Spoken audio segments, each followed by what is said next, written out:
I have. I'm going to ask Alan a question, but I don't want the camera on me while I'm asking. I'm a body language expert, also freelance body language expert. I want it on Alan, just Alan. You do know I have a poker face, right? While I ask the question, and this is seriously, like, when I think about what could have happened that night, I think about this kid Colin Albert, because he's troubled, and he has gotten in a lot of big, serious trouble in that state before.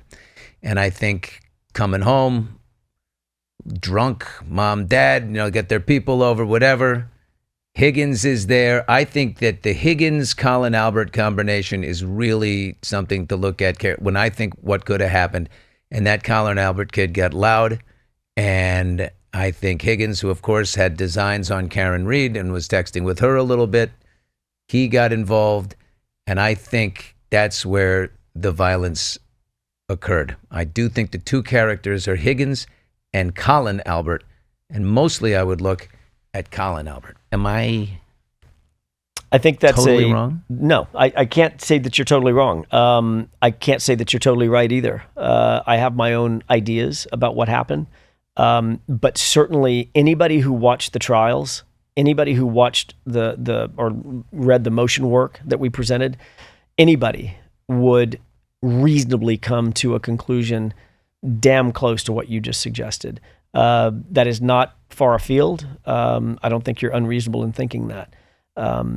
Will we ever know who landed the fatal blow? I have my thoughts about who that was. There was a blow that was struck on John. A brutal blow. A brutal blow. And he went back and he hit his head on a ledged surface. And ultimately Probably something in the garage, probably something he fell back on. Huge gash. You saw what we tried to do in the trial in terms of the garage. And we were thwarted in large part by Judge Cannoni in terms of trying to present that evidence. But there's a reason that we wanted the jurors to see inside that garage. There's a good reason for it. That wasn't just we weren't just doing it for shits and giggles.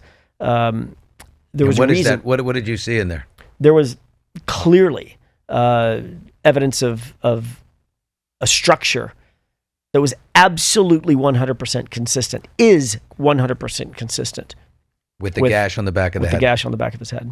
And the structure was? A ledge, a concrete ledge that you step down on, about a 4-inch ledge, made out of concrete with rough edges.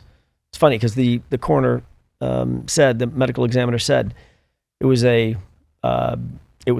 ridged surface with uneven edges, not a smooth edge, uneven edges, as reflected in the autopsy photos.